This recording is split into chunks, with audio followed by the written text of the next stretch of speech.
Good evening, night creatures. Tonight, we tell a story about Ares, the god of war. Close your eyes. Let your body become still as a battlefield after the fighting ends, as quiet as the moment before the charge, as peaceful as the eternal rest that follows conflict.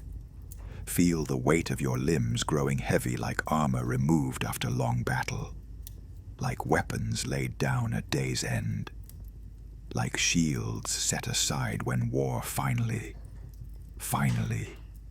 ends. We are beginning a journey back through time to the age of gods, when war itself was divine, when violence had a face, when bloodlust and rage and the terrible glory of combat were worshipped, feared, honored, needed. When the screams of dying men were prayers to a god who loved battle more than life itself. Let your breathing slow, deep, steady, like the rhythm of marching soldiers, like the beating of war drums in the distance, like the pulse of blood through a warrior's veins before battle, like the eternal cycle of conflict and peace and conflict again, forever, always, eternally repeating through all of human history. Part 1. Birth of Rage and the Unloved God. Settle deeper into perfect stillness. Release every tension from your body, every worry from your mind, every care from your heart. Let your jaw unclench completely, your fists unfold like flowers, opening to morning sun.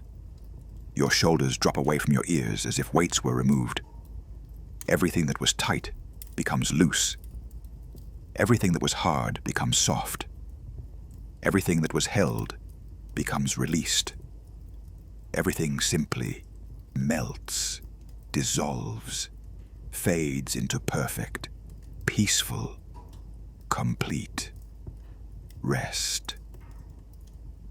We begin not with glory, but with rejection, not with love, but with disappointment, not with a child celebrated, but with a son neither parent truly wanted, not with joy, but with the bitter taste of unmet expectations, not with pride, but with shame, not with the celebration that should greet a divine birth, but with the cold reality of a child who would never be loved. Breathe slow and steady as the ancient story unfolds like blood spreading across ancient stone, like darkness spreading across a battlefield at dusk, like the inevitable truth that violence reveals when all pretense is stripped away. In the early days of Zeus's marriage to Hera, when the king and queen of heaven were newly wed, and their relationship had not yet soured into the endless cycle of betrayal and revenge and recrimination that would define it for all eternity, they came together as husband and wife should and conceived a child. Their first legitimate son, born of their marriage bed, rather than Zeus's countless affairs with nymphs and mortals and goddesses, born to be prince of Olympus, born to inherit glory and honor and power beyond mortal comprehension or measure. The pregnancy proceeded as divine pregnancies do, swiftly, powerfully, inevitably marching toward the moment of birth. Hera carried the child with all the dignity and grace befitting the Queen of Heaven, expecting, hoping, praying with all her divine essence that this son would be everything Zeus's other children were not, would be loyal where they were treacherous, would be devoted where they were distant, would be perfect in ways that would make her proud, would make Zeus proud, would make all Olympus celebrate his arrival and honor his existence. She imagined a son who would vindicate her marriage, who would prove that children born of sacred matrimony were superior to Zeus's countless bastards, who would demonstrate that her bloodline produced excellence, that her maternal gifts would create a god worthy of worship and celebration and eternal glory. But when the child was born, when Hera first looked upon her son's face, in that crucial moment of first meeting, of first recognition, of first understanding of who and what this child was, she felt disappointment. Deep, profound, soul-crushing disappointment that no amount of maternal instinct could overcome or disguise or transmute into something more acceptable. He was not beautiful like Apollo would be, all golden radiance and perfect proportion and divine grace that made mortals weep at the mere sight of him. He was not wise like Athena, all penetrating intelligence and strategic brilliance and philosophical depth that commanded respect from gods and mortals alike. He was not charming like Hermes would become, all quicksilver wit and persuasive eloquence and infectious joy that made everyone love him despite his trickster nature. He was brutal. There was no other word adequate to describe him, no gentler term that would capture the essential truth of what this child was.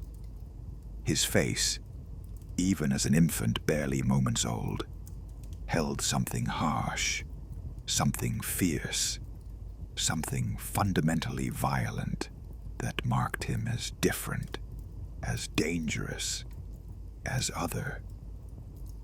His eyes, those eyes that should have been soft and innocent and full of infant wonder and maternal trust, instead held aggression, held anger, held a kind of savage intensity that made even Hera, his own mother, the one who had carried him in her divine womb, flinch away instinctively from what she saw there. His cries were not the normal cries of infants, soft mewling sounds that called for comfort and milk and maternal warmth and the reassurance of loving arms. His cries were harsh, grating, angry, like battle screams in miniature, like rage given voice, like fury made audible. Even as a newborn still wet from birth, even in his first moments of existence outside the womb, he seemed to radiate aggression, seemed to embody conflict, seemed to be war itself, made flesh, made divine, made real and present in the world. His name was Ares. Let that name settle in your mind. Harsh, violent, feared throughout the ancient world. The name that would become synonymous with bloodshed and chaos and savage warfare. Let it sink deep into your consciousness. Let it rest there like a stone at the bottom of a still pond. Let it simply be. Without judgment, without fear, just the reality of a name that carried the weight of millennia of violence. Zeus looked at his son and felt no pride swelling in his chest, no joy lighting his divine countenance, no paternal love warming his immortal heart. This child was useful, perhaps. Someone had to be god of war. Someone had to embody violence and bloodshed and the brutal necessities of conflict that were as eternal as the cosmos itself, as old as civilization, as fundamental to existence as birth and death. Every pantheon needed a war god. Every divine hierarchy required someone to govern battles and bloodshed and the terrible machinery of organized killing that had existed since the first human picked up a rock to strike his neighbor. But Zeus did not love him, could not love him.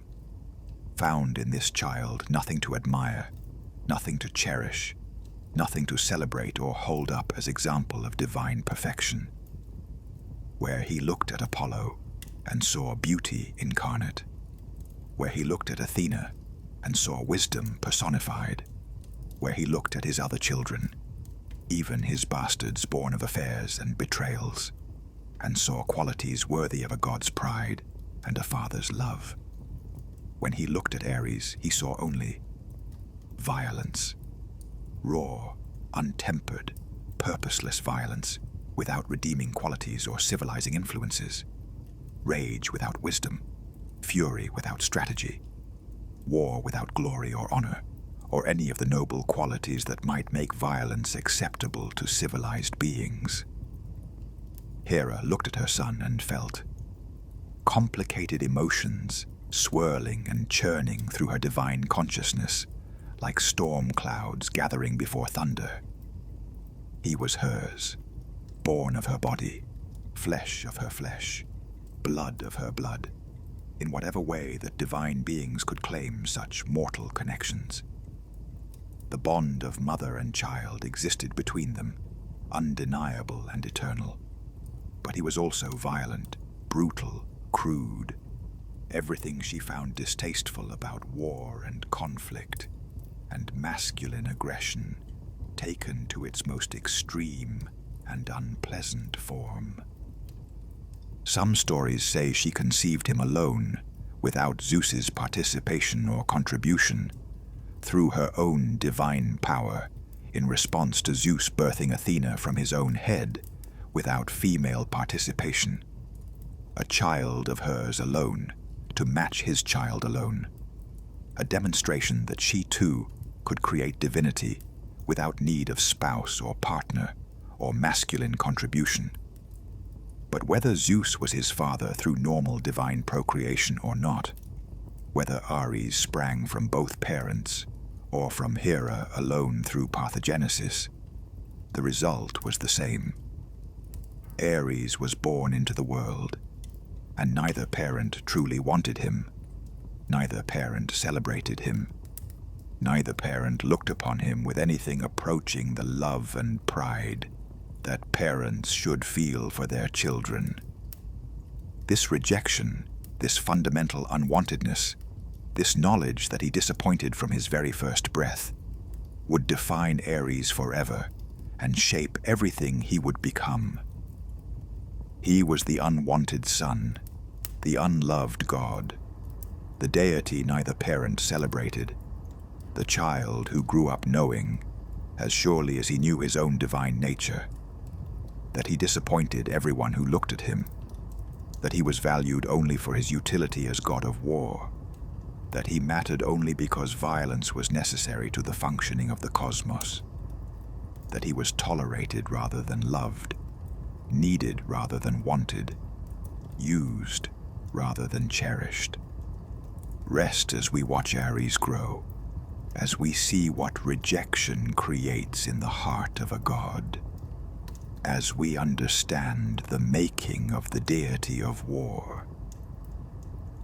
Ares grew quickly as all divine children do, and from his earliest days he was violent, aggressive, eager for conflict, in ways that disturbed even the other Olympians, who were hardly paragons of peace and harmony themselves.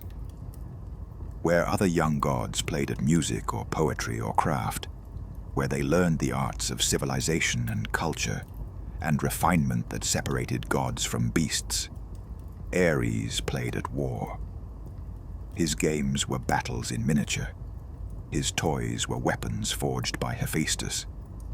His joy was found in conquest and domination, and the visceral thrill of victory through force and intimidation.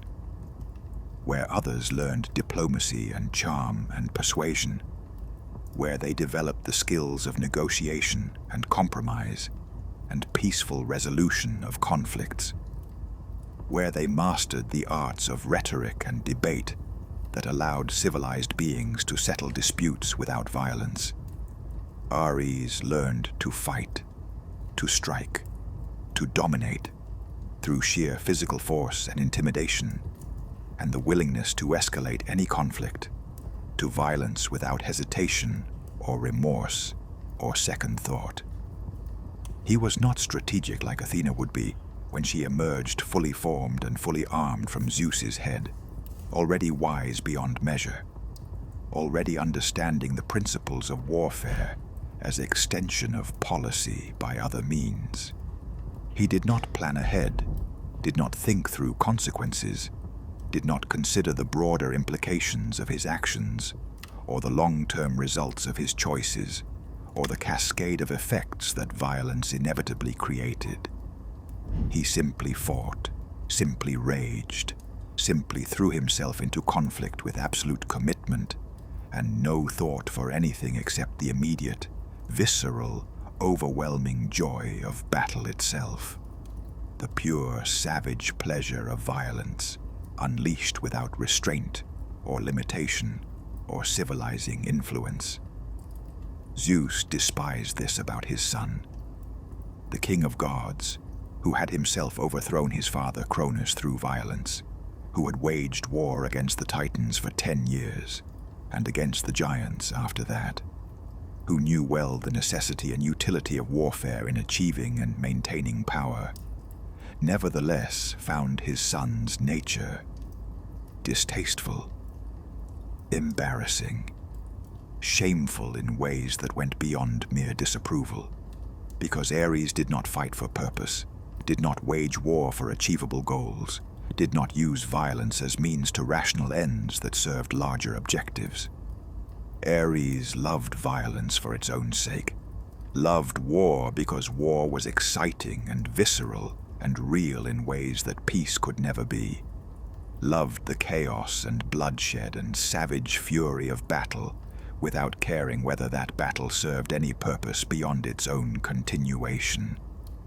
"You are the most hateful of all the gods who hold Olympus," Zeus told Ares, once in a moment of brutal honesty, according to Homer's testimony preserved for millennia in the Iliad, the foundational text of Greek culture. "Forever quarreling is dear to your heart, wars and battles. You have the unbearable, unyielding nature of your mother Hera. I can barely control her with my words, so I think it is by her urging that you suffer these things." These words, spoken by the king of gods to his own son, preserved in immortal poetry, remembered and recited through 3,000 years of human civilization, show the depth of Zeus's contempt for Ares with devastating clarity. The most hateful of all gods, not the most dangerous, not the most powerful, not the most feared or respected, the most hateful, the one Zeus found most distasteful, most unpleasant, most unworthy of love or respect, or even basic paternal tolerance and civility. Forever quarreling is dear to your heart. This was accusation, was criticism, was condemnation of Ares's fundamental nature and essential being. He loved conflict, loved fighting, loved the clash and chaos of battle, not as means to achieve anything constructive or valuable, but as end in itself, as the thing he valued above all else, as his heart's true desire and deepest joy. Unbearable nature, unyielding, impossible to civilize, to moderate, to temper with wisdom or restraint, or any quality that might make him more tolerable, more acceptable, more worthy of love, or at least of basic respect from his divine family. And the comparison to Hera, his mother, blamed for his faults, made responsible for his nature, as if Ares's violence was punishment Zeus suffered because of his wife's unbearable personality, rather than anything Zeus himself might bear responsibility for, as father, as parent, as the one who should guide and teach and shape his son's development into mature divinity. This was how the king of gods spoke to his own child, how he viewed his son, how he felt about the boy who would become the god of war. And Ares heard these words, absorbed them into his being, understood them with perfect divine clarity, knew with absolute certainty that his own father considered him hateful, unbearable, a burden to be endured rather than a son to be loved. Hera's feelings were equally complex, equally painful for young Ares to navigate and understand. She loved him as her son. Mothers love their children, even when those children are difficult, even when they disappoint, even when they embody everything the mother finds distasteful or shameful or contrary to her values. She defended him when others attacked him, stood up for him when Zeus or the other Olympians mocked or criticized him, insisted on his place among the gods despite his unpopularity and the general divine consensus that he was best avoided. But she also found him difficult, brutal, lacking in the refined qualities she valued as Queen of Heaven, the sophistication, the culture, the civilized grace and dignified bearing that she, as Queen of Heaven, tried to embody and promote among the Olympians. He was hers, but he was also everything she found distasteful about masculine violence, about crude aggression untempered by wisdom or dignity or any civilizing influence, about the savage side of male nature that she spent much of her divine existence trying to control and civilize and moderate. She wanted to love him purely and completely without reservation, but she could not. She wanted to celebrate him unreservedly and hold him up as example of divine excellence, but she could not. She wanted to be proud of him, as mothers should be proud of their sons, but she could not, because Ares was not a son to be proud of, was not a god to celebrate, was not a being who reflected well on his parents, or his heritage, or his divine status among the Olympians. Ares learned early, far too early for any child, mortal or divine, that he would never be loved for who he was, would never be celebrated like Apollo for his beauty, or admired like Athena for her wisdom, or cherished like any of Zeus's other children for their various gifts and graces and contributions to divine society.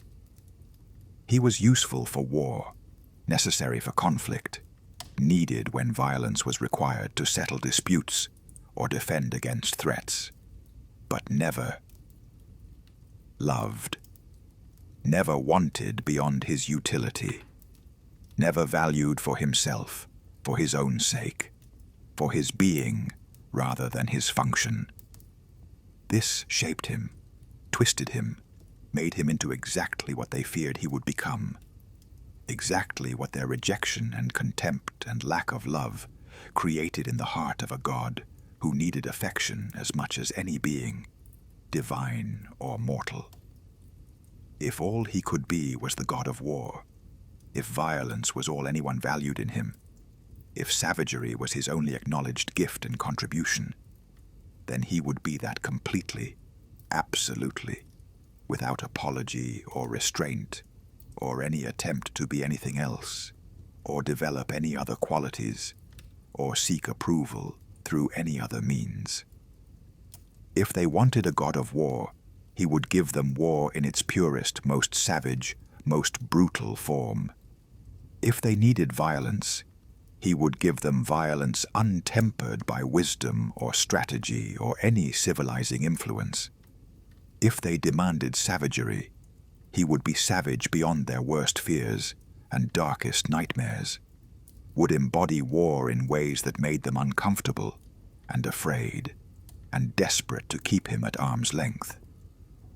He would not try to be wise like Athena.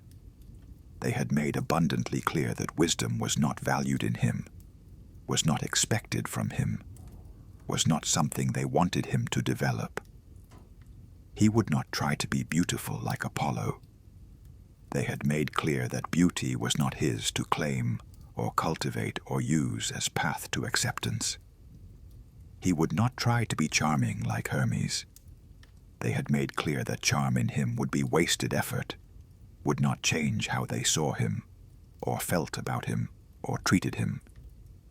He would be what they told him he was, hateful, unbearable, violent, the god of war and nothing but war, rage incarnate, fury personified, violence without redemption or apology, or any tempering quality whatsoever. If rejection was what they offered, then savagery was what they would receive in return. Sink into Ares' domains, into what he represented in Greek religion and culture, into the brutal truth of war without wisdom. Ares was god of war in its most brutal form: bloodlust, rage, the savage joy of battle, the chaos of melee combat where skill matters less than fury, where strategy is abandoned for pure aggression, where the goal is not victory or conquest, or any rational objective, but simply violence for its own sake, as its own justification, as its own terrible purpose and meaning. Where Athena represented strategic warfare, careful planning, tactical superiority, fighting with clear purpose and intelligent direction toward specific achievable goals, war as extension of policy and diplomacy by other means, violence as tool to be used precisely, and then set aside when objectives were achieved. Ares represented war's opposite pole, war's dark twin, war's savage truth that civilization tries desperately to hide and deny and pretend does not exist. He was the berserker rage that made men forget themselves, forget their training and discipline, and the careful lessons of experienced warriors, forget their objectives and their orders, and their very humanity in the overwhelming rush of battle fury. He was the battle madness that made soldiers continue fighting long after rational objectives were met or proven unachievable, long after victory was secured or defeat was inevitable, long after any purpose remained except the savage pleasure of killing and the primal fear of being killed. He was not about winning wars, but about the fighting itself. Victory was almost secondary, sometimes entirely irrelevant, to the experience of combat. The goal mattered less than the process of achieving it through violence. Winning was less important than the savage pleasure of combat itself, of weapons clashing, of blood flowing, of enemies falling beneath your blows. His companions, his divine entourage, reflected this nature with perfect clarity and terrifying completeness. Deimos and Phobos, terror and fear, were his sons, born of his union with Aphrodite in one of mythology's great paradoxes, embodying the emotions he brought to every battlefield, the panic and terror that accompanied his presence, the fear that made soldiers lose their courage and flee screaming or freeze paralyzed or fight with desperate, hopeless ferocity born of pure survival instinct rather than training or discipline. Enyo, goddess of war's destruction, of cities sacked and burned, of populations slaughtered, of civilization reduced to ash and blood and scattered bones, was his sister or his consort, depending on which stories and traditions you believed.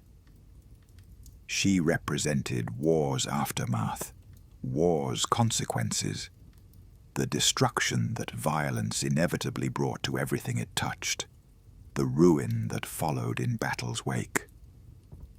Eris, goddess of discord and strife, of conflict for conflict's sake, of the fundamental human tendency toward disagreement and competition and violent resolution of disputes, was his constant companion, his fellow traveler on battlefields throughout the mortal world, his kindred spirit in loving chaos and conflict, more than peace and order and harmonious coexistence.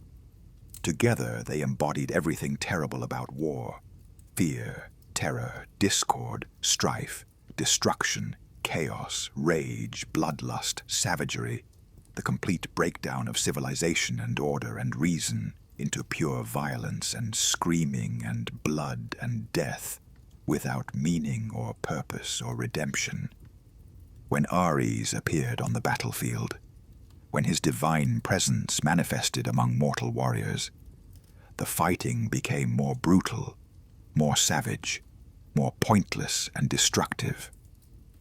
Men forgot why they were fighting, forgot whether they fought for defense of homeland, or conquest of territory, or honor of king, or recovery of stolen goods, or any of the rational purposes and comprehensible motivations that started wars, and simply killed each other with increasing fury and decreasing purpose, until the battle became its own justification. Violence for violence's sake. War because war was all that remained when reason fled. Discipline broke down into chaos, and every man for himself survival. The careful formations and tactical maneuvers and strategic objectives that commanders planned in war councils were abandoned in favor of frenzied melee, of individual combat, of small groups of maddened warriors killing anyone within reach, friend or foe alike, in the fog of battle and bloodlust and Ares-driven madness. Strategic objectives were abandoned for pure slaughter, without meaning or goal. The hills to be taken, the cities to be captured, the enemies to be defeated, all became irrelevant in the face of overwhelming bloodlust, in the savage joy of killing, in the reduction of warfare to its most basic, brutal essence. Killing or being killed, fighting because fighting is what warriors do. War because war is what Ares demands and rewards with his divine favor. This was why even Greeks, who honored most of their gods enthusiastically, and built them temples, and celebrated them with festivals, and offered them sacrifices and prayers and devotion, were deeply ambivalent about Ares. They needed him. War was constant in the ancient world, an ever-present reality of existence, and warriors needed battle fury, needed rage, needed the ability to kill without thinking, without feeling, without the moral hesitation and psychological barriers that made effective violence difficult for civilized people. But they also feared him deeply, distrusted him profoundly, preferred Athena's strategic warfare to Ares's savage chaos, preferred wisdom applied to violence over violence unleashed without wisdom, preferred war that served purposes, and ended when those purposes were achieved over war that fed on itself and continued for its own sake. Ares represented the truth about violence that civilized people wanted desperately to deny. That it is savage, that it is brutal, that it reduces people to animals operating on instinct, that once unleashed it is difficult to control or direct or moderate, that the bloodlust and rage that make effective warriors are dangerous precisely because they work so well, precisely because they tap into something fundamental and terrible in human nature, precisely because they are real and powerful and seductive in ways that make them both necessary for survival and terrifying in their effects.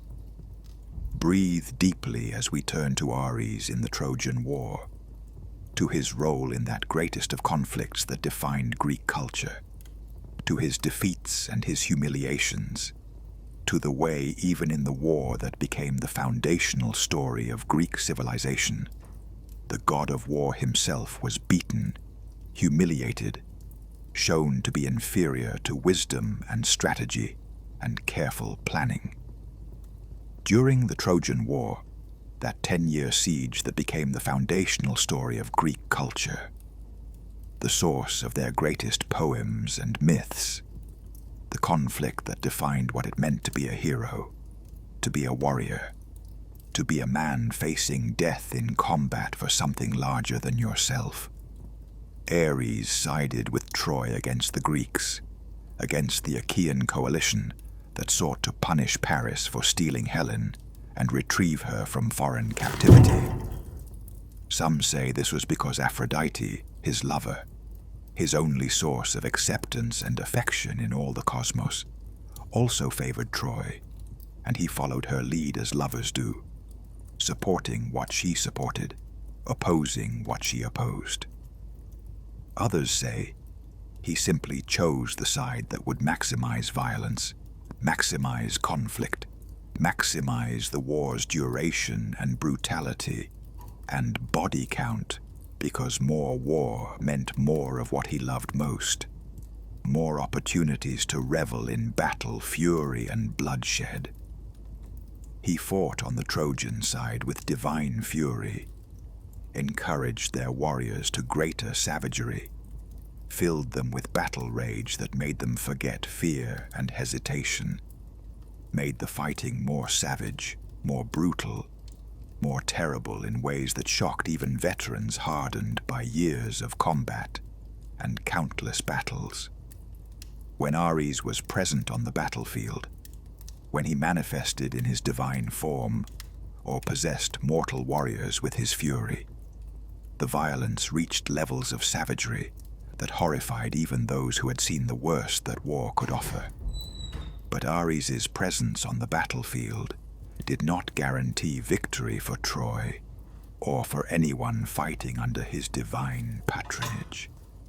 In fact, he was defeated multiple times throughout the war, humiliated repeatedly in ways that demonstrated his fundamental weakness, shown to be less effective than strategic warfare, less powerful than wisdom applied to violence, less valuable than Athena's tactical genius and careful planning. Athena opposed him directly, personally, with the full force of her divine power and her superior strategic brilliance. When Ares fought for Troy, she fought for Greece.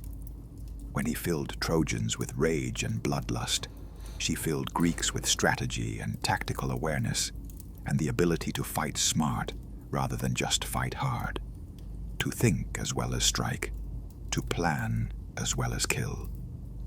And again, in direct confrontation between these two divine powers, Athena proved superior beyond any doubt. Wisdom defeated fury every single time. Strategy defeated rage without exception. Planned warfare defeated savage chaos with brutal efficiency. It was not even close. Every time they clashed, every time Ares thought his fury would overwhelm her wisdom through sheer savage intensity. Every time violence faced intelligence in direct contest, intelligence won decisively. In one famous encounter preserved in Homer's Iliad and retold for 3 millennia since, the Greek hero Diomedes, strengthened and guided by Athena, blessed by the goddess of wisdom with divine sight to see gods on the battlefield, and divine courage to face them without terror, confronted Ares directly in single combat that should never have been possible. A mortal facing a god, this should have been no contest whatsoever, should have ended in seconds with the mortal's death. Ares should have destroyed Diomedes effortlessly, killed him with a single blow, demonstrated the absolute superiority of divine power over mortal strength without question or doubt. But Athena guided Diomedes' spear with her divine intelligence, gave him supernatural strength beyond mortal limits and courage beyond natural human capacity, protected him from Ares' counterattack with her own divine power, interposed between mortal hero and immortal god. She leveled the field, made the contest fair in ways that gods rarely allowed, permitted mortal heroism, enhanced by divine wisdom, to face divine rage, unenhanced by anything except its own savage intensity. Diomedes struck Ares in the stomach with his bronze-tipped spear, drove the point deep into divine flesh that should have been invulnerable to mortal weapons, drew divine ichor, the immortal blood of gods, golden and glowing, from the wound, actually wounded the god of war himself on the battlefield he supposedly ruled, made him bleed, made him suffer, made him feel the pain that mortals felt when his fury drove them to wound and kill each other in his name. Ares screamed, a scream like 10,000 men screaming at once in agony and rage, like all the death cries from all the battlefields, through all of time compressed into a single sound that shook the earth and darkened the sky. He fled the battlefield, abandoned the fighting, retreated to Olympus in pain and humiliation and impotent rage, wounded by a mortal, beaten by wisdom working through human hands, shown to be inferior to strategy, proven to be weaker than intelligent opposition. He went to Zeus seeking comfort, seeking sympathy, seeking paternal support in his moment of pain and defeat and wounded pride. He cried to his father about his wound, about the injustice of a mortal being allowed to strike a god with divine weapons, about how terrible the pain was, about how unfair everything was, about how he had been wronged and deserved vindication and punishment for those who had dared to wound him. And Zeus looked at his wounded son with contempt visible on his divine face, with disgust audible in his voice, with absolute lack of sympathy or paternal concern, or even basic compassion for his suffering child. Rest as this rejection sinks in deeply, as we see Zeus's contempt for his own son, even in the moment of greatest need and vulnerability. "Do not sit beside me and whine, you double-faced liar," Zeus said with cold cruelty, with the kind of vicious honesty that only family can truly perfect, that only parents can deliver to children with such devastating effect. "To me, you are most hateful of all gods who hold Olympus. Forever quarreling is dear to your heart, wars and battles. You have your mother's unbearable spirit, unyielding and impossible to moderate.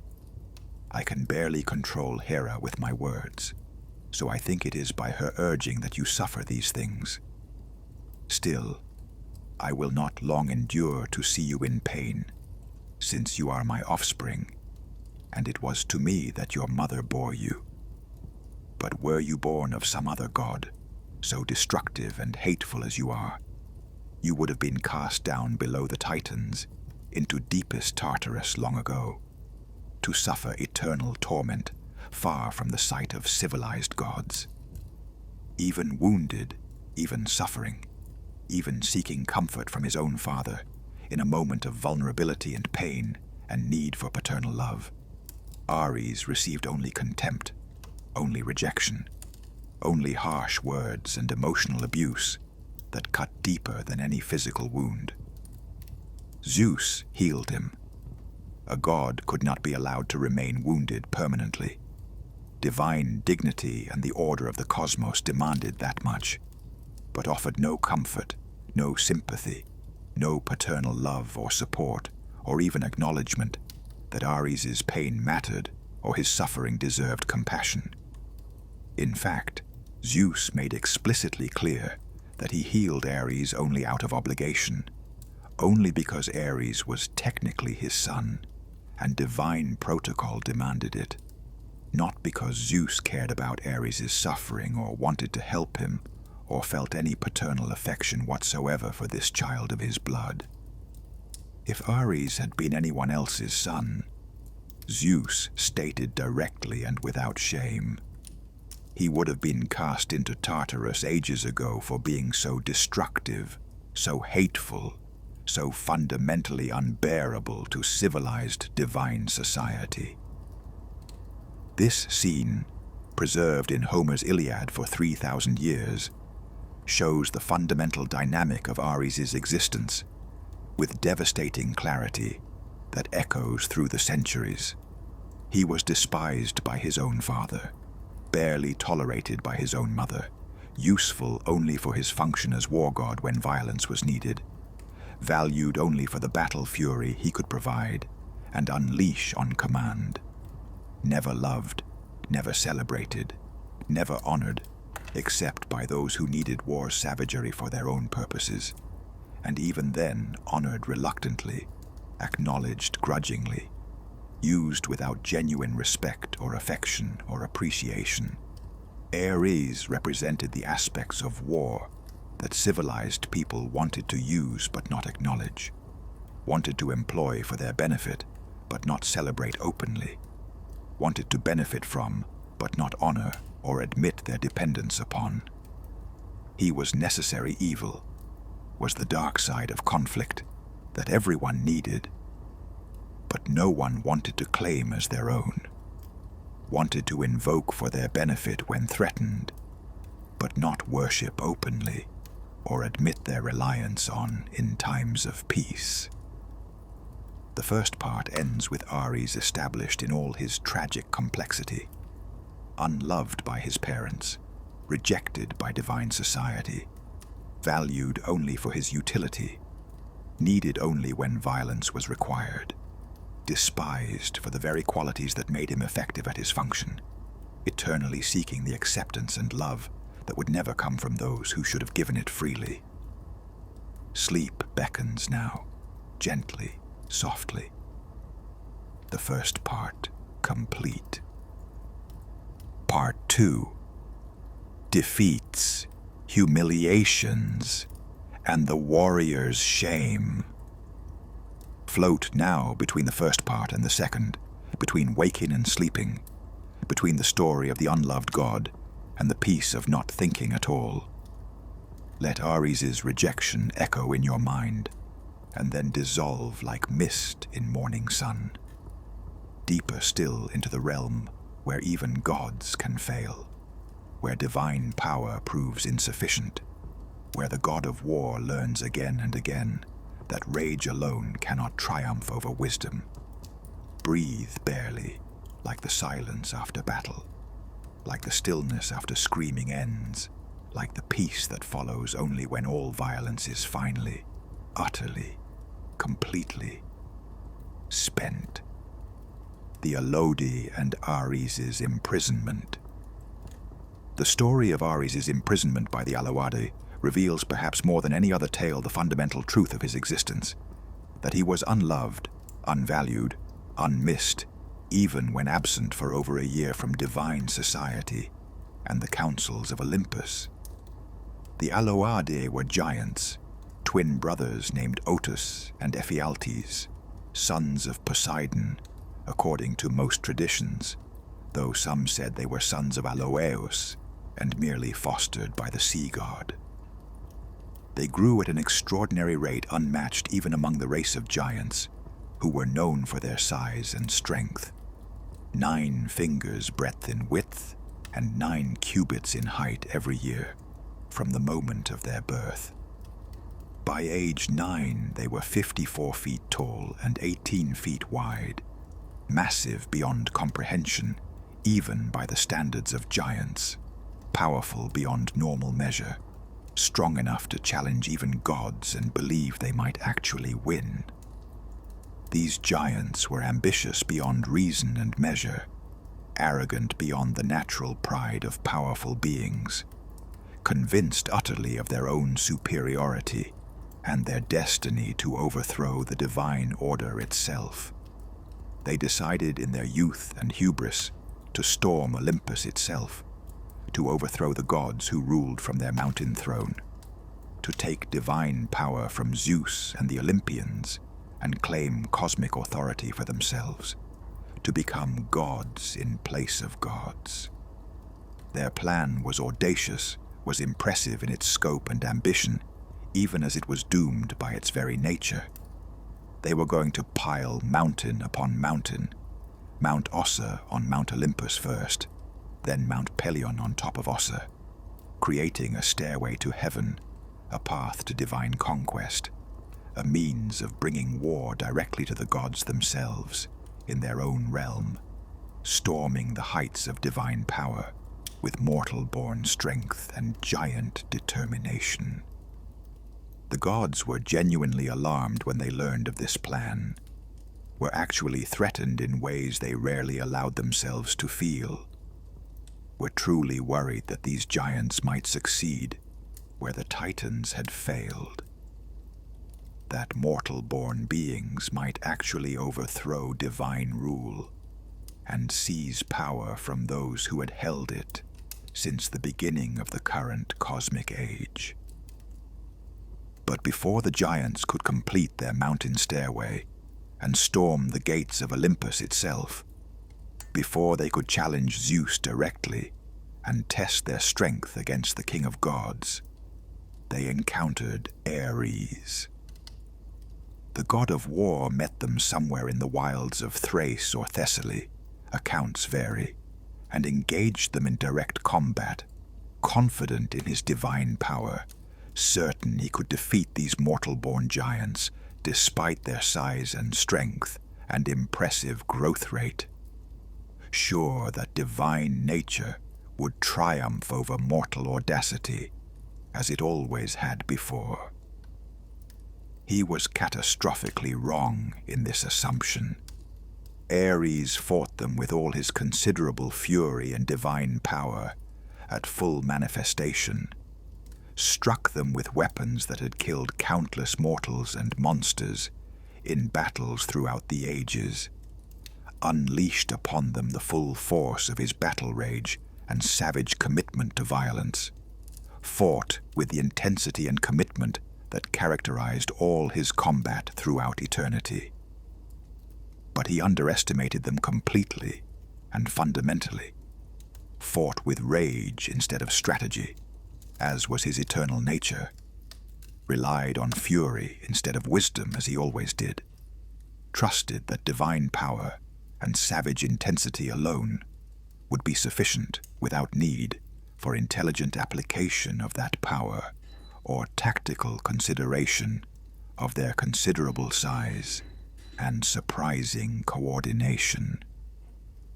The giants defeated him decisively and shamefully, beat him in direct combat that should have favored divine power, overwhelmed his fury with their size and strength, and surprisingly good coordination for being so young and impulsive.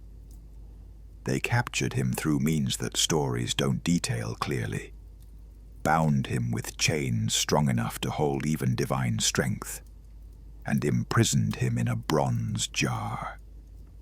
A pithos of the type that had held Pandora's evils and other dangerous supernatural forces, large enough to contain a god's essence, sealed tightly enough to hold divine power, captive and prevent escape. Their Ares remained for 13 months, over a full year of mortal time, a significant span even by divine reckoning, trapped in bronze darkness, helpless to escape despite his divine power, unable to break the metal or the chains or the seal that held him prisoner, slowly weakening as his divine essence was contained and confined, cut off from the worship and sacrifice and fear that sustained divine power and maintained immortal strength. And here is the truly devastating part of this story, the detail that reveals more about Ares's place in divine society than volumes of description could. The gods did not know where Ares was, did not realize he was captured and imprisoned, did not search for him when he failed to appear on Olympus or at divine councils, did not worry about his absence or wonder where he had gone, or concern themselves with whether he was in danger or needed help or rescue. Zeus did not seek his son or send messengers to find him or use his divine sight to locate him. Hera did not look for her child or express maternal concern for his welfare or safety. The other gods simply assumed Ares was off somewhere causing chaos and violence, as he always did not think his absence strange or concerning or worthy of investigation, did not value him enough to worry when he did not appear in his usual places, did not care enough to wonder where he had gone, or whether he was safe or needed divine intervention to rescue him from whatever situation he had gotten himself into. 13 months passed, over a year, more than 12 full cycles of the moon. And no one noticed he was missing. No one cared enough to search for the god of war. No one valued him enough to be concerned about his disappearance from divine society and the usual round of Olympian activities and councils. It was only when someone, the giant's stepmother Ereboia, in most versions of the tale, motivated by her own complex reasons involving family dynamics among giants, and perhaps sympathy for a fellow victim of rejection and familial cruelty, told Hermes directly and explicitly where Ares was imprisoned, that the gods finally learned what had happened to him, and bothered to mount any kind of rescue operation. And even then, the rescue came not because they missed him or loved him, or were worried about his suffering, but simply because Hermes had been told exactly where to find the imprisoned god. And it would have been embarrassing and contrary to divine dignity to ignore that information, to leave one of their own imprisoned when they knew precisely where he was being held and how to free him. Hermes rescued Ares, freed him from the bronze jar using his divine cunning, and perhaps some assistance from other gods who felt obligated to participate once the situation became known, released him from 13 months of captivity and darkness, and slow diminishment of divine power and essence. And Ares emerged from that jar weakened, diminished, humiliated not just by his defeat and capture, shameful enough for a god of war, but by the crushing realization that he had been imprisoned for over a year, and literally no one had even noticed his absence. No one had cared enough to wonder where he was. No one had missed him enough to investigate, or search, or express even minimal concern for his welfare.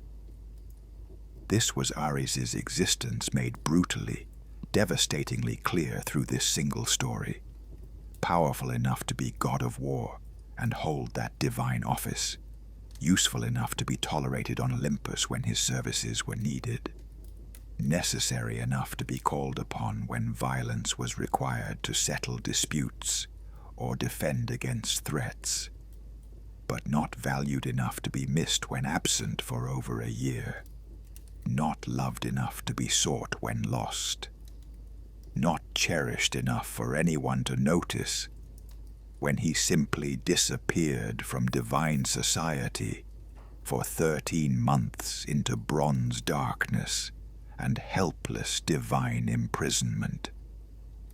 The wound this must have inflicted on Ares's psyche goes beyond description. To know that you could vanish for over a year and no one would notice, no one would care, no one would search. This is rejection of the deepest and most crushing sort, abandonment of the most complete and devastating kind, proof absolute that you matter to no one, that your existence or non-existence is irrelevant to those who should love you most. Rest now, as this truth settles into your consciousness, like snow settling on a winter battlefield, like silence settling after all. The screaming stops. The eternal pattern, Athena's superiority over Ares.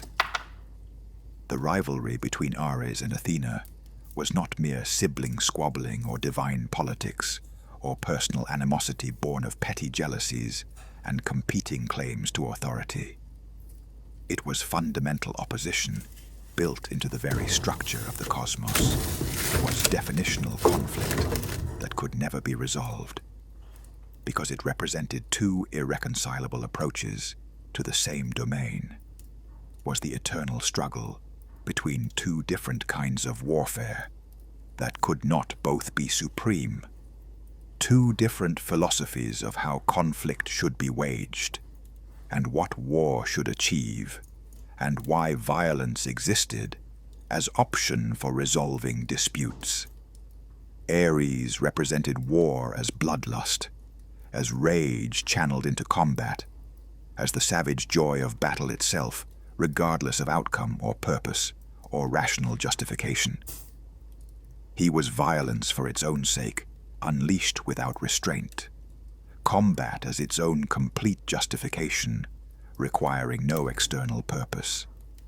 War because war was exciting and visceral and real, in ways that peace could never match or approach. Victory was almost secondary to the experience of fighting, sometimes entirely irrelevant to his enjoyment of battle. The goal mattered less than the process of pursuing it through violence.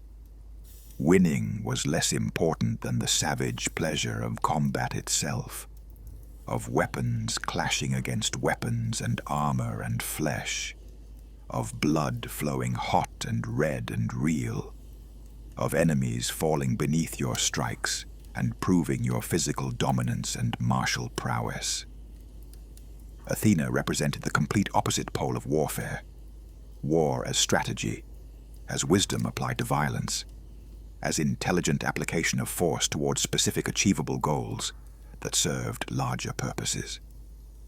She was warfare as extension of policy and diplomacy by other means, violence as tool to be used precisely and deliberately, and then set aside when objectives were achieved, fighting with clear purpose and measurable objectives that could be evaluated rationally. For Athena, war was never its own justification or its own purpose. It served larger goals, achieved specific ends that could not be achieved through peaceful means, ended when those objectives were met or proven unachievable through continued violence.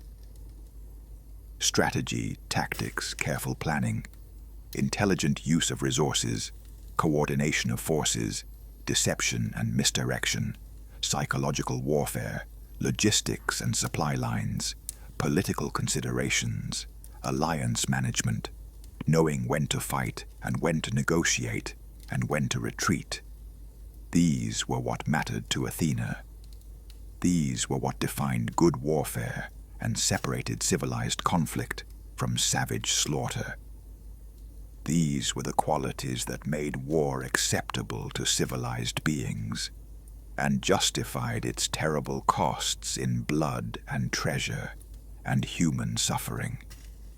And again throughout Greek mythology, and in every story where they came into direct conflict, Athena proved superior beyond any shadow of doubt. Strategic warfare defeated savage fury with brutal consistency. Wisdom triumphed over rage every single time without exception. Careful planning beat impulsive aggression with predictable regularity. Athena beat Ares repeatedly, consistently, in every single confrontation, demonstrating with painful and humiliating clarity that violence needed direction more than intensity, that fury needed wisdom more than commitment, that raw aggression, no matter how powerful or intense or divinely empowered, was ultimately weaker than intelligent force, applied with precision and purpose and careful thought. During the Trojan War, their opposition was cosmic and definitive. They were on opposite sides by both design and nature, and fundamental incompatibility. Ares fought for Troy, partly because Aphrodite favored the Trojan side, and he followed her lead as lovers do, partly because supporting Troy would prolong the war and maximize violence and bloodshed, which served his purposes perfectly by creating more opportunities for battle and savage conflict. Athena fought for Greece because of specific grievances and strategic alliances and carefully considered reasons, and also because opposing Ares was her nature, her purpose, her eternal mission to prove that wisdom was superior to rage in all things, including especially war and violence. That intelligent application of force would always defeat savage fury. That strategy would always triumph over bloodlust. When they met in direct combat on the blood-soaked plains of Troy, when divine fury faced divine wisdom in head-to-head confrontation, with armies watching and the fate of the war potentially hanging in balance, Athena won decisively and without serious difficulty. When Ares tried to strike her with his spear, hoping to wound or kill his sister goddess and remove her from the battlefield, she blocked the blow easily with her aegis, the divine shield that Zeus had given her, and that made her nearly invulnerable to physical attack. Then she struck him, not with a spear or sword that would have required skill and martial technique, but with a massive stone picked up from the battlefield, the kind of weapon that required no finesse or training, that proved her point perfectly, that intelligence and strategy mattered infinitely more than martial technique or combat skill or savage commitment to violence. She threw the stone with divine strength and perfect accuracy, struck Ares in the neck or head depending on which version you read, and knocked him down sprawling across the earth, covering 7 plethora, 7 acres, in his fallen divine form, made massive by his defeat and humiliation. Ares lay there stunned and defeated, beaten by his sister goddess, in front of mortal armies from both sides, humiliated in the most public and shameful way possible, shown to be inferior to strategic warfare in direct comparison, demonstrated to be weaker than wisdom applied to violence, despite his divine nature and his eternal role as god of war itself. When he recovered enough to move and think and act again, he retreated, not to continue the fight or seek revenge or prove his worth through renewed combat, but to escape from the battlefield entirely, to flee to Olympus nursing his wounds and his wounded pride, to cry to Zeus about the injustice of being beaten by Athena, to seek paternal comfort that Zeus would cruelly and categorically refuse to provide. This pattern repeated itself throughout Greek mythology, with wearisome consistency for Ares and devastating effectiveness for Athena. Whenever they clashed directly, whenever savage fury faced strategic wisdom in direct confrontation, whenever raw violence confronted intelligent force in contest for supremacy, Athena won. Not sometimes, not often, not usually, always, every single time, without exception. The outcome was never seriously in doubt because the principle it demonstrated was absolute and unvarying.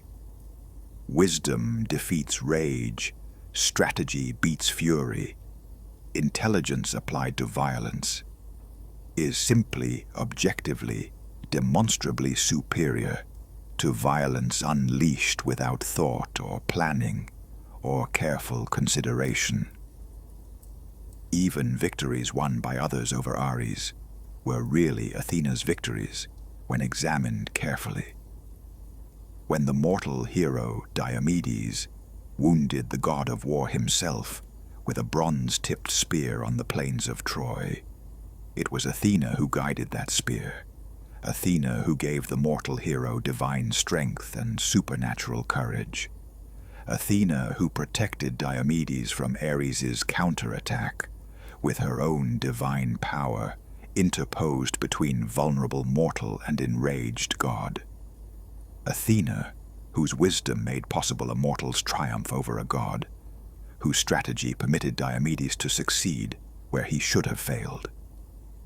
Ares was beaten not primarily by mortal skill, but by divine strategy working through human agency, not by Diomedes alone, but by Diomedes as instrument and extension of Athena's superiority, as proof of her eternal triumph over her brother's savage chaos and purposeless fury.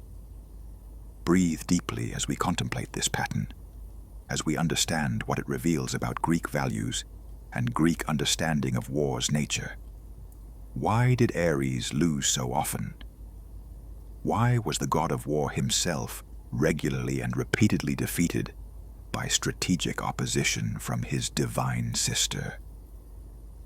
The answer reveals fundamental Greek beliefs about warfare and violence, and the proper relationship between force and wisdom. Ares lost because violence without wisdom is ultimately beatable by intelligent opposition, because rage without strategy is fundamentally vulnerable to anyone who fights smart, rather than just fighting hard. Because savage fury, however intense in the moment, however overwhelming in its manifestation of pure, violent power, however terrifying to those who face it unprepared, is ultimately weaker than intelligent opposition that plans ahead, that thinks through consequences and contingencies, that uses resources efficiently, that fights with clear purpose rather than fighting for fighting's sake, that knows when to advance and when to retreat, and when to negotiate rather than continuing to shed blood. Ares represented war stripped of everything except violence itself and the savage joy of combat. No strategy, no planning, no purpose beyond the immediate visceral experience of battle. No goal except more fighting and more bloodshed. No objective except continued conflict and escalating violence without end or resolution. This made him terrifying in the immediate moment when violence begins, made him powerful in the initial chaos of battle, when discipline breaks down and fury reigns supreme, made him the perfect embodiment of that overwhelming rush when combat starts, and everything becomes noise and blood and savage struggle for survival against enemies who want to kill you just as desperately as you want to kill them.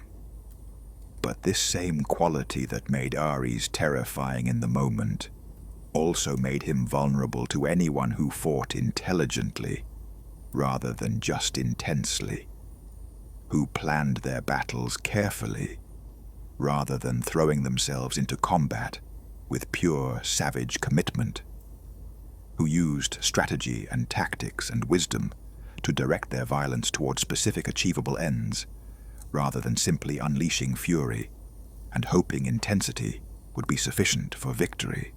Athena represented this opposing approach to warfare, and she beat Ares every single time they faced each other, because wisdom always defeats fury eventually, when both are given full expression.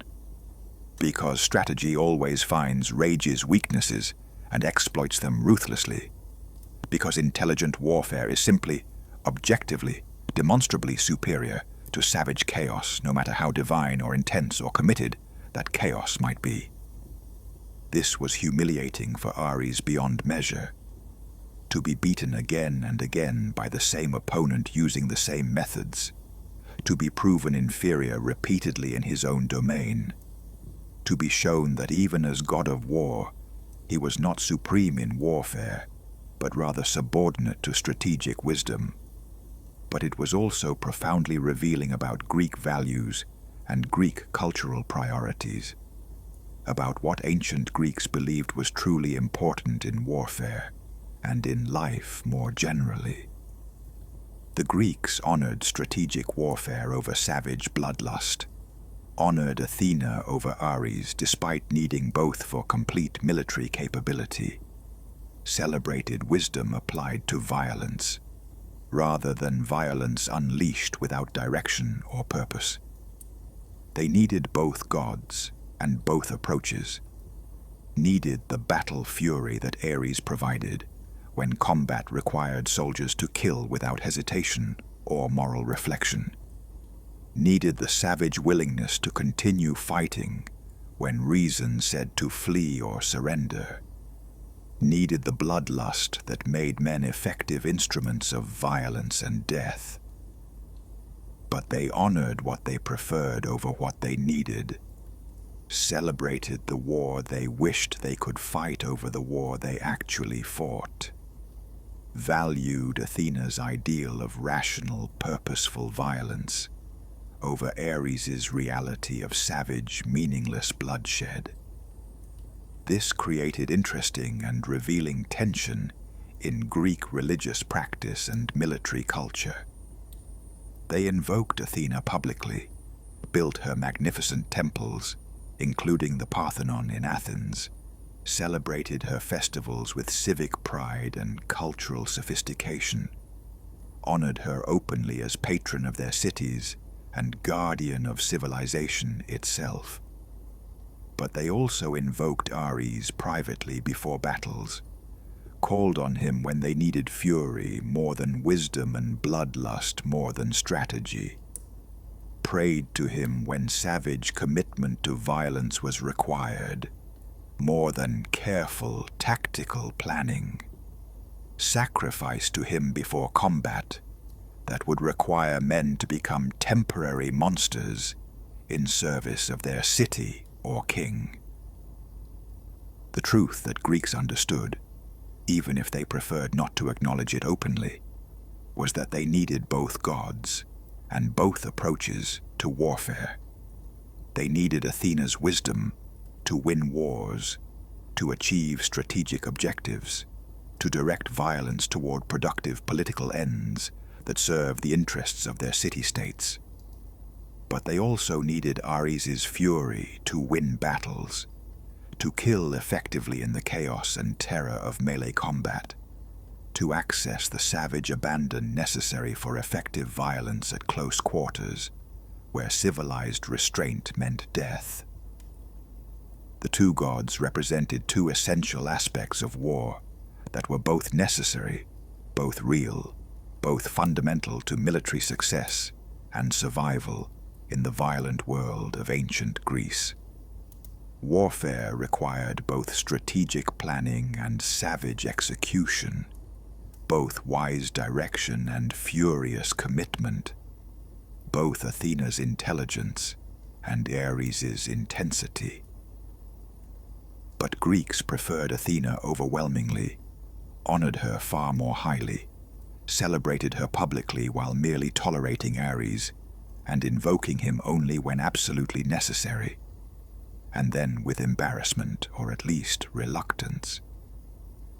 Because people throughout history have preferred to think of war as noble and strategic rather than savage and chaotic, preferred to believe their violence serves rational purposes and achieves meaningful goals rather than feeding on itself in endless cycles, preferred to imagine themselves as wise warriors like Athena's champions rather than bloodthirsty killers like Ares's berserkers, preferred the comfortable lie of civilized warfare to the uncomfortable truth of savage slaughter.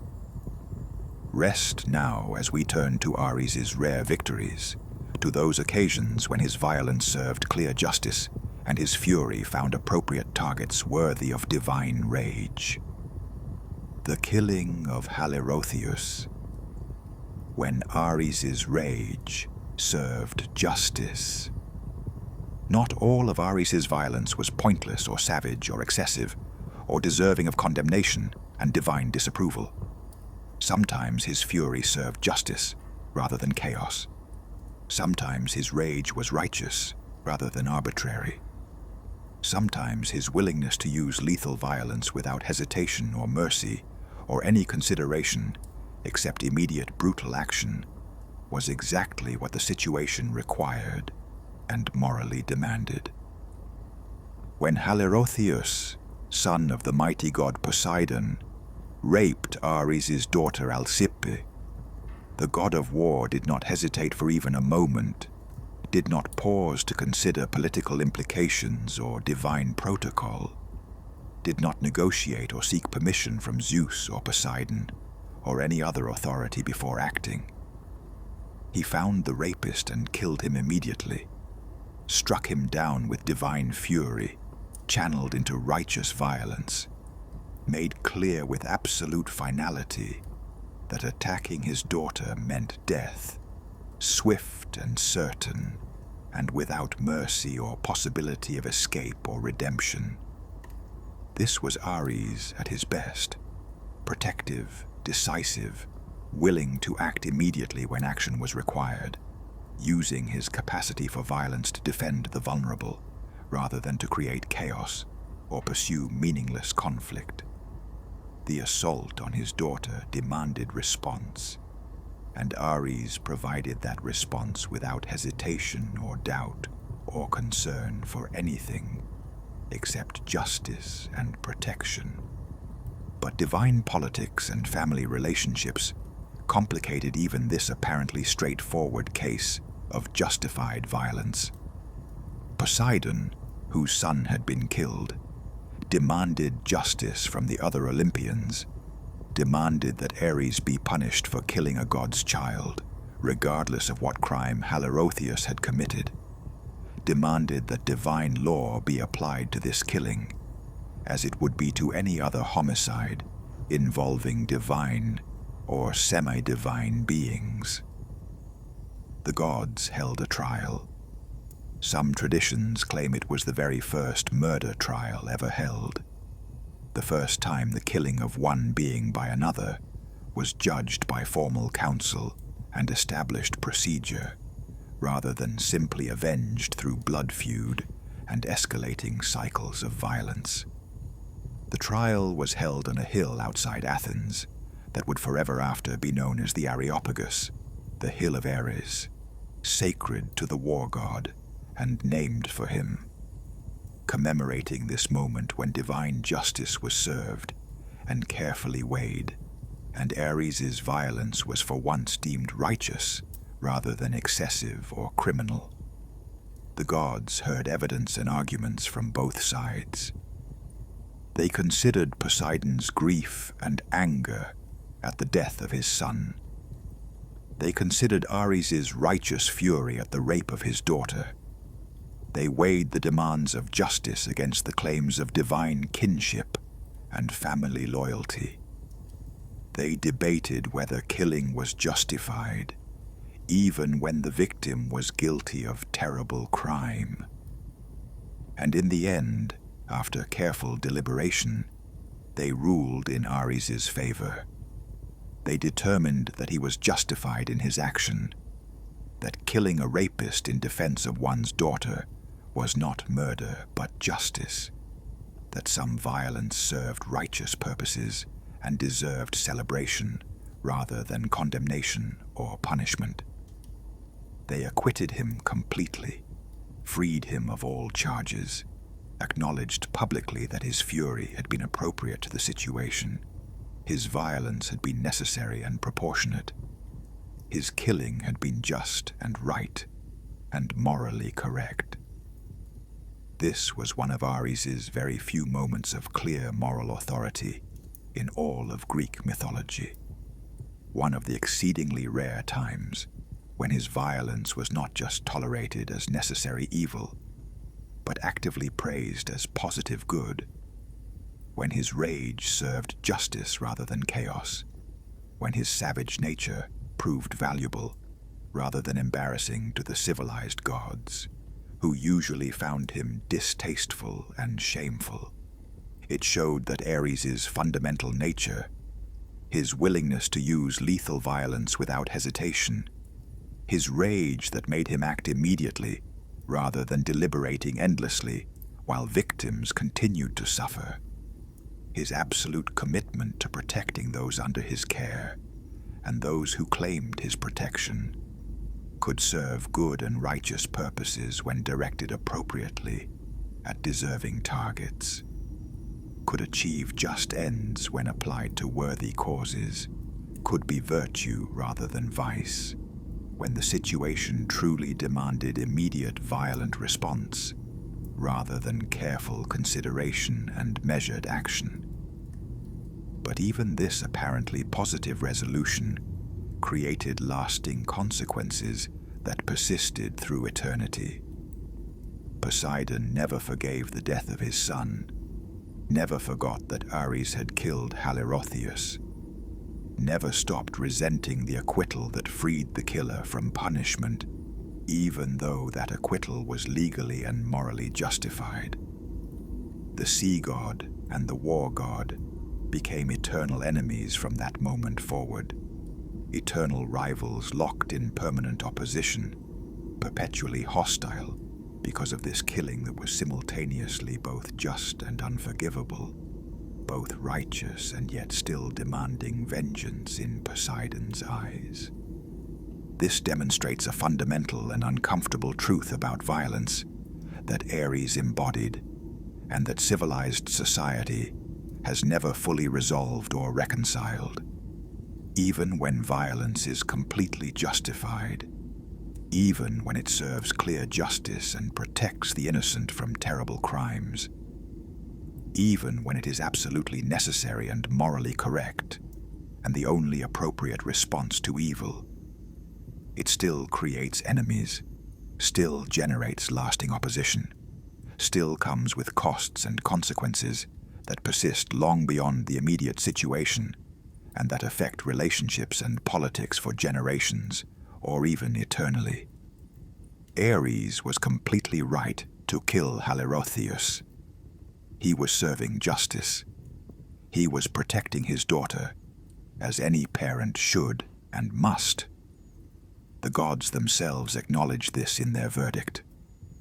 But he still made a permanent enemy of Poseidon, still created eternal opposition between himself and a powerful god, still paid a price for the violence, even though the violence was entirely justified and morally necessary. This is the terrible truth that Ares teaches. War is never clean. Violence is never simple. Even righteous killing creates complications and consequences that ripple through time.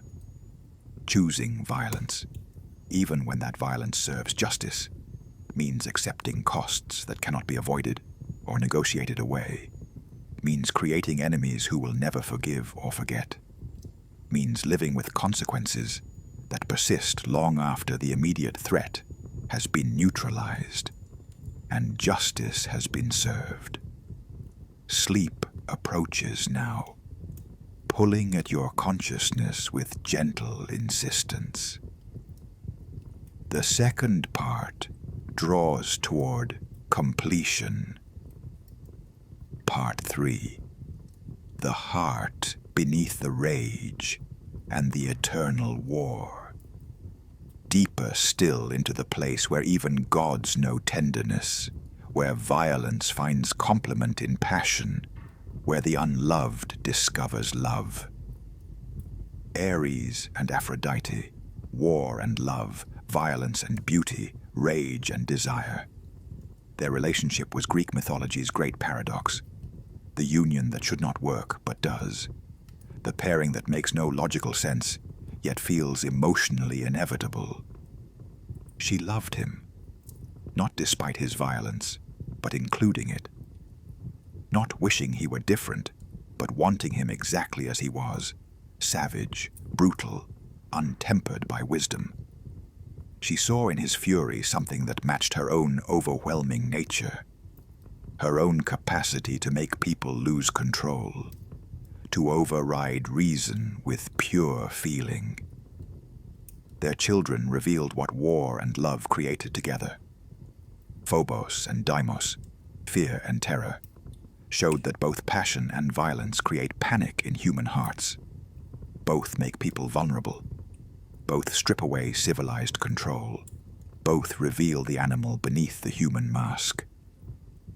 But they also created harmonia, harmony, the union of opposites producing balance, war and love together, making peace possible, rage and desire, combining to create something neither could achieve alone. This third part explores Ares' capacity for relationship, for connection, for being more than merely the god of war. He was unloved by most, but capable of loving and being loved. He was rejected by his parents, but created his own family. He was despised by divine society, but found acceptance in Aphrodite's arms. Even the god of war had a heart that could love, could need, could break when love was threatened or lost, or made object of mockery, as happened in Hephaestus's trap. The humiliation of being caught with Aphrodite revealed Ares's vulnerability. For all his divine power and savage fury, he could be trapped, made helpless, reduced to object of comedy. And worse than the physical helplessness was the emotional exposure. His love made public, his need made obvious, his vulnerability demonstrated for all the gods to see and mock. But the affair continued anyway. Love proved stronger than shame. Need proved more powerful than humiliation. Ares and Aphrodite remained together because what they shared was real, was necessary to both of them, was the one relationship where Ares was wanted rather than merely tolerated. Rest as this truth settles. Even the god of war needs love, seeks acceptance, finds in relationship something violence can never provide. The final descent into deepest rest, where Ares' story reaches its conclusion, where we understand what the god of war teaches across millennia.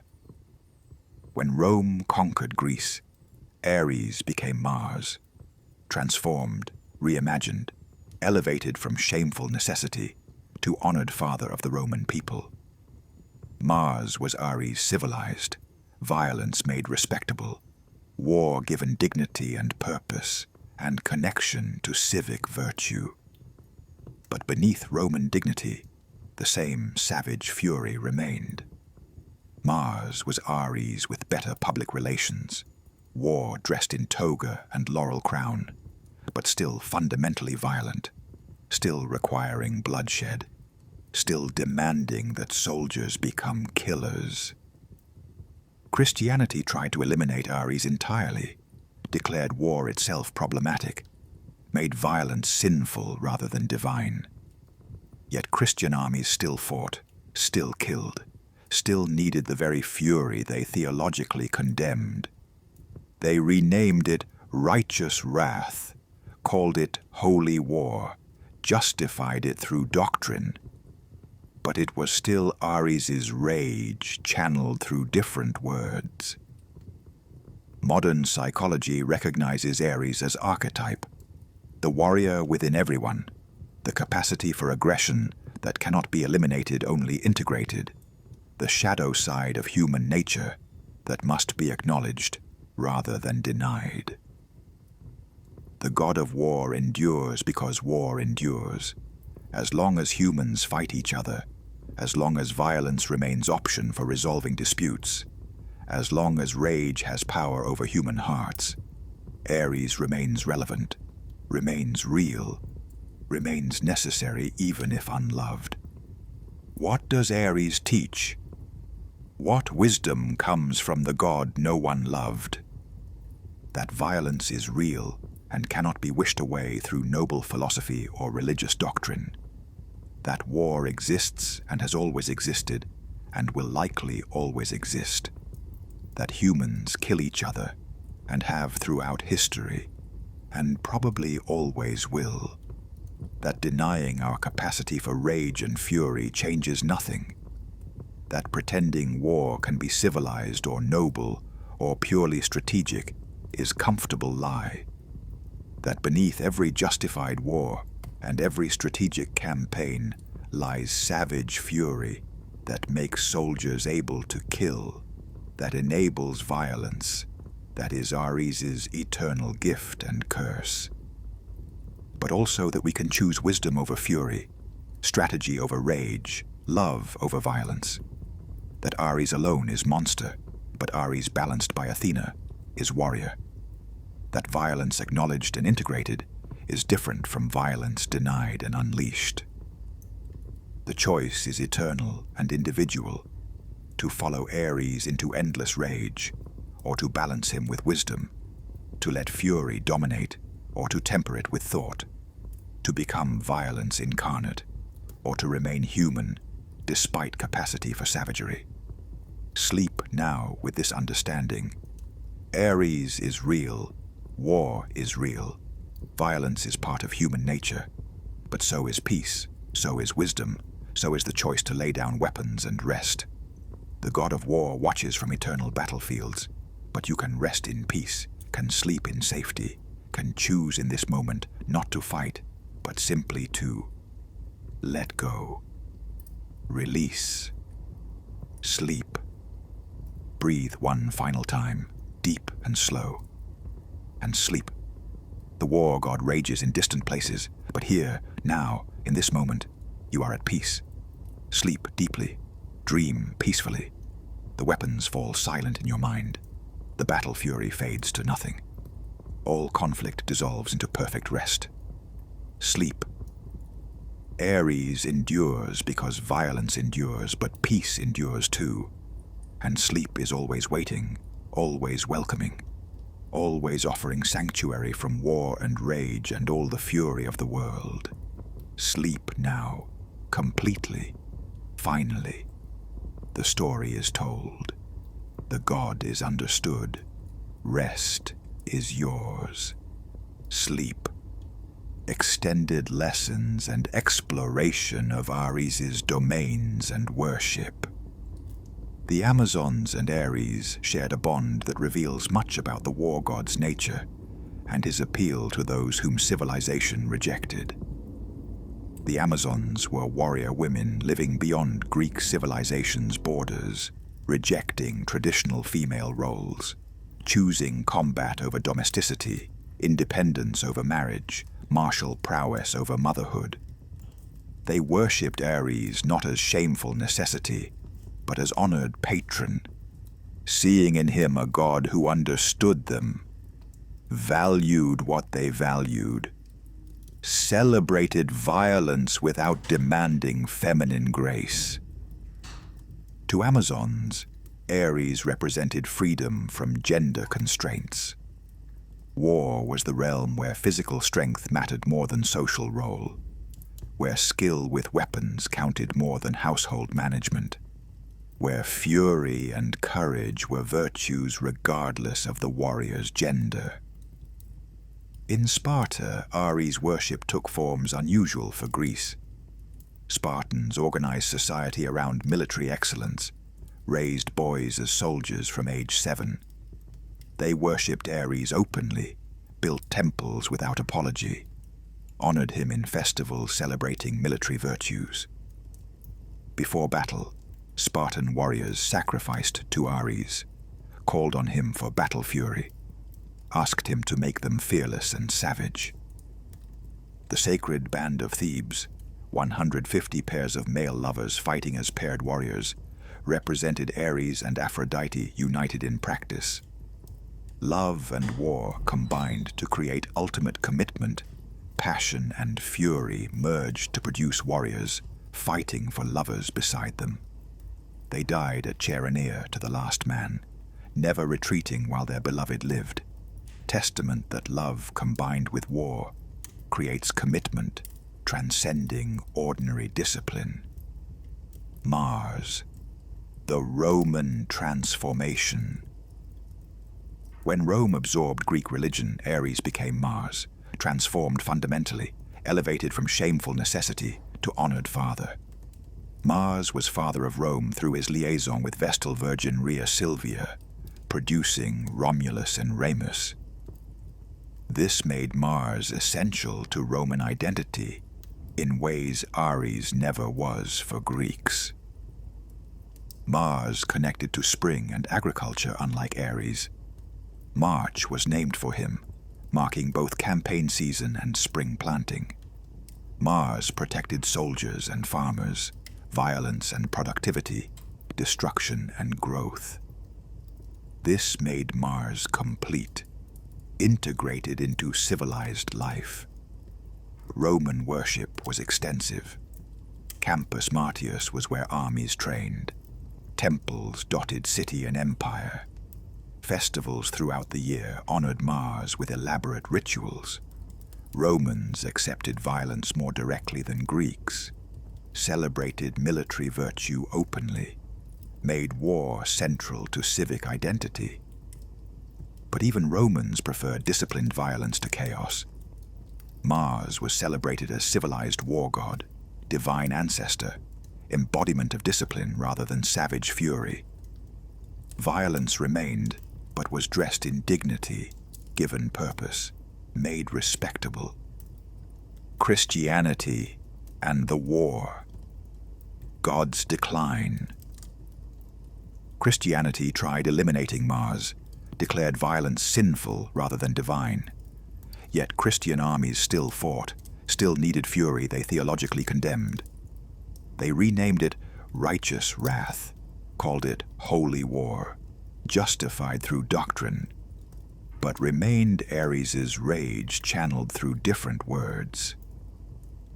Warrior saints like Michael and George became substitutes, representing violence serving God's will rather than divine force itself. But beneath Christian imagery, same battle fury remained that soldiers needed to kill effectively. Modern psychology recognizes Ares as archetype, the warrior within everyone, capacity for aggression that must be integrated rather than denied, shadow side of human nature, requiring acknowledgement. Ares's eternal lesson. The god of war endures because war endures. As long as humans fight, violence remains option, rage has power. Ares remains relevant even if unloved. What does Ares teach? That violence is real and cannot be wished away. That war has always existed and probably always will. That humans kill each other throughout history. That denying our capacity for rage changes nothing. That pretending war can be purely strategic is comfortable lie. That beneath every justified war lies savage fury making soldiers able to kill. Ares's eternal gift and curse. But also that we can choose wisdom over fury, strategy over rage, love over violence. That Ares alone is monster, but Ares balanced by Athena is warrior. That violence acknowledged and integrated differs from violence denied and unleashed. The choice is eternal and individual, to follow Ares into endless rage or balance him with wisdom, to let fury dominate or temper it with thought, to become violence incarnate or remain human despite capacity for savagery. Sleep now with this understanding. Ares is real, war is real, violence is part of human nature. But so is peace, so is wisdom, so is the choice to lay down weapons and rest. The god of war watches from eternal battlefields, but here, now, in this moment, you are at peace. You can rest despite war's continuation, can sleep despite violence in the world, can choose in this moment not to fight, but simply to let go. Release all tension. Surrender to perfect rest. Breathe one final time, deep and slow, feeling your body sink into complete relaxation. And sleep. The war god rages in distant places, but here you are safe. Here you are calm. Here all conflict dissolves into perfect peace. Sleep deeply now. Dream peacefully. Let the weapons fall silent in your mind. Let the battle fury fade to nothing. Let all conflict dissolve into absolute rest. Sleep. Aries endures because violence endures, but peace endures too. And sleep is always waiting, always welcoming, always offering sanctuary from war and rage and all the fury of the world. You have heard the complete story of the God no one loved but everyone needed. The rejected son who became God of war. The violent deity who found love with Aphrodite, who was humiliated and defeated yet persisted, who represents uncomfortable truths about human nature and civilization's foundations. Sleep now, completely, finally. The story is told, the God is understood, rest is yours. Take it, claim it, surrender to it. Sleep in perfect peace, knowing that even the God of war cannot disturb your rest, cannot enter your dreams unless you invite him, cannot touch you here in the sanctuary of sleep. Rest well. The night is yours. The peace is yours. The safety is yours. Sleep. And in sleeping, remember that you can choose peace over violence, wisdom over rage, love over war, rest over conflict. These choices are always available, always possible, always yours to make. The unloved God teaches us what rejection creates, but also what love can heal, what wisdom can moderate, what balance can achieve. Even Aries, combined with Athena and Aphrodite, with wisdom and love tempering fury, creates something greater than violence alone. Sleep now in this knowledge, in this understanding, in this peace. The story ends. The God rests, you rest. All is peace, all is quiet, all is sleep. Forever and always, the choice between war and peace remains yours. Aries represents one path, the way of fury and violence and savage intensity. But other paths exist, other choices are possible, other gods offer other ways. You need not follow Aries alone. You can balance him with wisdom, temper him with love, integrate him rather than being consumed by him. This is the final lesson, the ultimate truth, the eternal wisdom. Sleep.